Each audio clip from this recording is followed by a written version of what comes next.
तो पूरी दुनिया पहले ही यूक्रेन और रूस के युद्ध की मार झेल रही है। इस जंग ने पूरी दुनिया को मंदी में धकेल दिया है और इस बीच ईरान और इजराइल के बीच युद्ध का एक नया मोर्चा खुलने के आसार नजर आ रहे हैं। लगातार ऐसी घटनाएं हो रही हैं जिससे लगता है कि अमेरिका जंग में रूस की मदद करने की वजह से ईरान को सबक सिखाने पर तुला हुआ है। आखिर क्या है ईरान और इजराइल का ये नया वॉर फ्रंट, देखिए इस स्पेशल रिपोर्ट।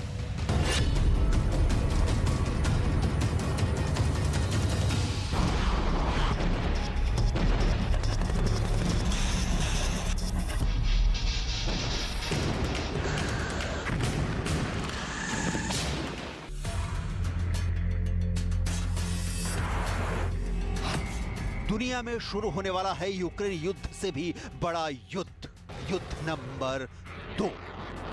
ईरान के ड्रोन ने यूक्रेन में जमकर तबाही मचाई। ईरान की उड़ने वाली आफतों ने यूक्रेन के सैकड़ों बिजली घर तबाह कर दिए। यूक्रेन के करोड़ों लोग बर्फीली सर्दी में तड़पते रहे और इन सब के जिम्मेदार ईरान को सजा देने के लिए अब अमेरिका ने कमर कस ली है। अमेरिका के शह पर इजराइल ईरान में फतह के झंडे गाड़ना चाहता है।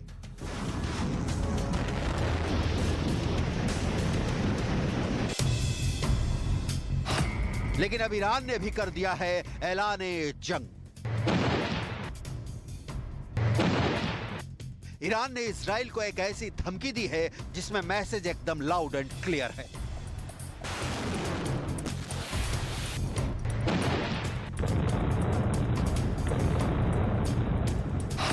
हम पर हमला हुआ तो अब हमको जवाब देने का अधिकार है। आखिर दुनिया में दूसरे संभावित युद्ध की इतनी चर्चा क्यों हो रही है? आखिर इजराइल ने ऐसा क्या कर दिया है कि अब ईरान बदला लेने की बात कह रहा है? क्या वाकई ईरान ने इतनी पावर हासिल कर ली है कि वो इजराइल को भी डैमेज कर सकता है? क्या इजराइल के आयरन डोम का तोड़ इजराइल ने निकाल लिया है? आखिर क्यों इजराइल के अखबारों में यह दावा किया जा रहा है कि ईरान का एक सैनिक अड्डा पूरी तरह तबाह कर दिया गया है? क्या ईरान और इजराइल की फाइनल जंग की तारीख रिलीज हो गई है? हर सवाल का जवाब हम तलाशने वाले हैं। लेकिन सबसे पहले हम बात करेंगे अमेरिका के B-52 वाले बवंडर की।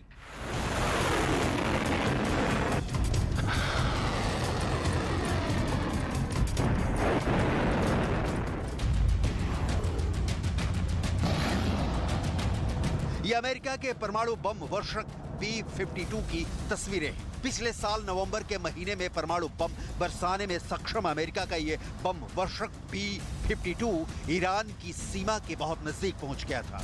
32,000 किलोग्राम बम लेकर उड़ने में सक्षम इस लड़ाकू विमान ने आसमान में दहाड़कर ईरान को चेतावनी दी थी कि यूक्रेन की जंग में अपनी सीमाओं को ना लांघे। लेकिन ईरान ने उस वक्त भी अमेरिका, इजराइल और सऊदी अरब को धमकाया था।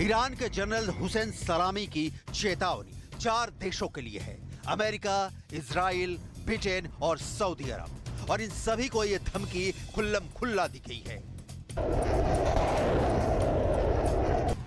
अमेरिका और इजराइल ने मिलकर पूरी कोशिश की है कि ईरान पर दबाव बनाकर उसे यूक्रेन के जंगी मैदान से बाहर किया जाए और वो अपने ड्रोन्स की सप्लाई को रोक दे। लेकिन हुआ इसका उल्टा।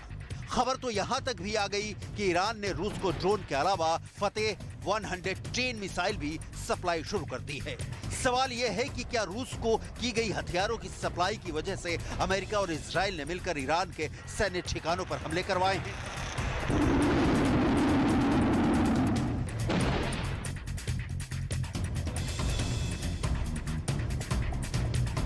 इसका जवाब भी ईरान की प्रतिक्रिया में ही मिलता है। ईरान का दावा है कि 28 दिसंबर की रात करीब 11:30 बजे ईरान के इस्फहान शहर में इजराइल ने ड्रोन से 3 हमले किए और ये तीनों हमले इस्फहान की मिलिट्री फैक्ट्री पर किए गए।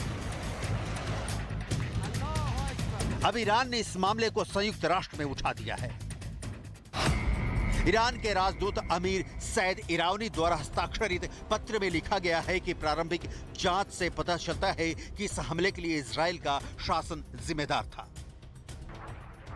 लेकिन वेस्टर्न मीडिया रिपोर्ट्स में यह दावा किया गया है कि हम पर हमला हुआ है, इसलिए अब हमें भी जवाब देने का अधिकार है।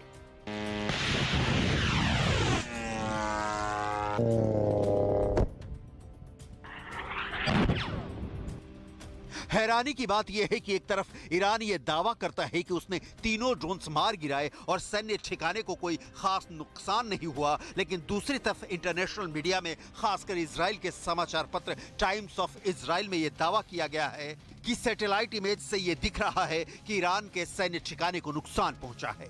सवाल यह है कि एक तरफ इजराइल के अधिकारी यह जवाब देते हैं कि उनके द्वारा ईरान पर कोई हमला ही नहीं किया गया है, लेकिन दूसरी तरफ ईरान के अखबारों में यह दावा किया जाता है कि ईरान के सैन्य ठिकाने को जबरदस्त नुकसान पहुंचा है। अगर देखा जाए तो जब से बेंजामिन नेतन्याहू ने दोबारा सत्ता संभाली है, इजराइल के दुश्मनों की शामत आ चुकी है।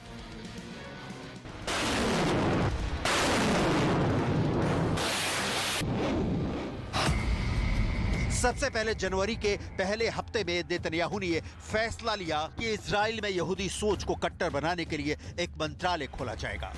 इसके बाद यहूदी कट्टर सोच को डालकर इजराइल के स्कूलों का सिलेबस बदला गया। इसके बाद इजराइल ने दमिश्क हवाई अड्डे पर हमला कर दिया और उसे पूरी तरह से तबाह कर दिया। जनवरी के आखिरी हफ्ते में इजरायली सेना ने वेस्ट बैंक में हमले करके 9 फिलिस्तीनियों को मौत के घाट उतार दिया। इसके अलावा गाजा पट्टी पर इजराइल की वायुसेना ने हवाई हमला भी किया और अब ईरान के अंदर हुए हमले का आरोप भी इजराइल पर लग रहा है। तो क्या ईरान के खिलाफ कार्रवाई भी बेंजामिन नेतन्याहू ने इसी अभियान का कोई हिस्सा है? बड़ी बात यह है कि इस्फहान वो शहर है जहां ईरान की एयरफोर्स का बहुत बड़ा बेस है। इसी शहर में रिसर्च और प्रोडक्शन सेंटर भी है। जब यह हमला हुआ तब ईरान के विदेश मंत्री का यह बयान भी आया कि यह हमला परमाणु कार्यक्रम को रोकने के लिए है।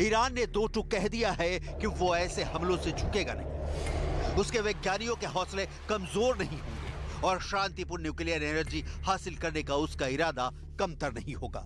इजराइल के वॉर रूम के अंदर कुछ ना कुछ बड़ा जरूर प्लान किया जा रहा है, क्योंकि फ्रांस के राष्ट्रपति और इजराइल के प्रधानमंत्री के बीच जब बातचीत और मुलाकात हुई तो भी ईरान के न्यूक्लियर प्रोग्राम का मुद्दा छाया रहा। इजराइल के प्रधानमंत्री नेतन्याहू ने यूरोप के देशों से अपील की है कि ईरान पर कड़े प्रतिबंध लगाए जाएं। इसके बाद फ्रांस के राष्ट्रपति ने भी ईरान के न्यूक्लियर प्रोग्राम पर चिंता जताई। सवाल यह है कि क्या दुनिया यूक्रेन से भी बड़े युद्ध की तरफ बढ़ रही है?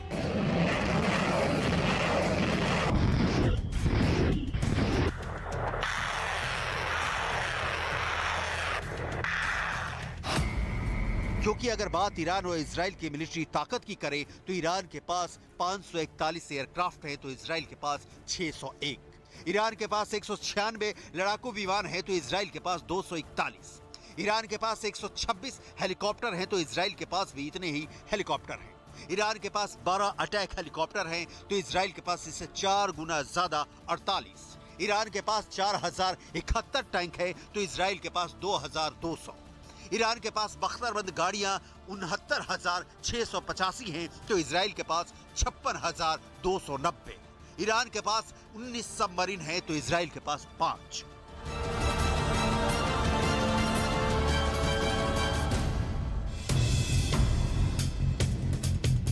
आसमानी ताकत के लिहाज से ईरान से कहीं आगे इजराइल है तो कई मायनों में ईरान भी कम नहीं है, क्योंकि अमेरिका भी ये कह चुका है कि मिडिल ईस्ट में सबसे ज्यादा मिसाइलें ईरान के पास हैं।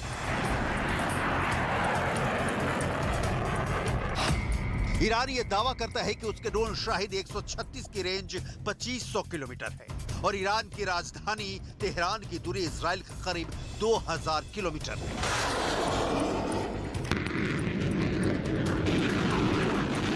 लेकिन सवाल है कि क्या वाकई में इजराइल के अंदर घुसकर हमला कर पाना आसान है?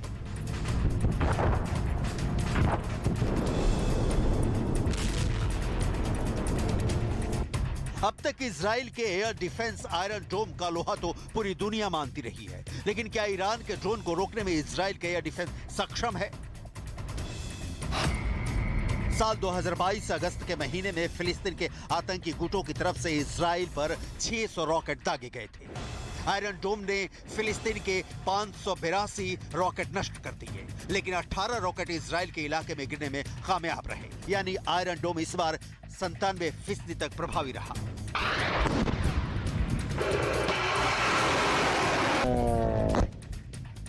ये साल 2021 की तस्वीरें हैं, जब फिलिस्तीन के रॉकेट को इजराइल के आयरन डोम नष्ट कर रहे थे। साल 2021 में हमास ने इजराइल पर 1500 रॉकेट दागे, लेकिन 1350 रॉकेट आयरन डोम ने नष्ट कर दिए। तब आयरन डोम 90% तक प्रभावी साबित हुआ था। इजराइल की सरकार अपने एयर डिफेंस पर बहुत ध्यान देती है, क्योंकि वो जानती है कि अगर आयरन डोम नहीं होगा तो इजराइल की हालत यूक्रेन के जैसी होगी। ऐसे में ईरान चाहे कितने भी धमकी भरे पत्र लिखे, लेकिन सच ये है कि आज भी इजराइल के आसमान को चीर पाना मुश्किल ही नहीं, लगभग नामुमकिन है।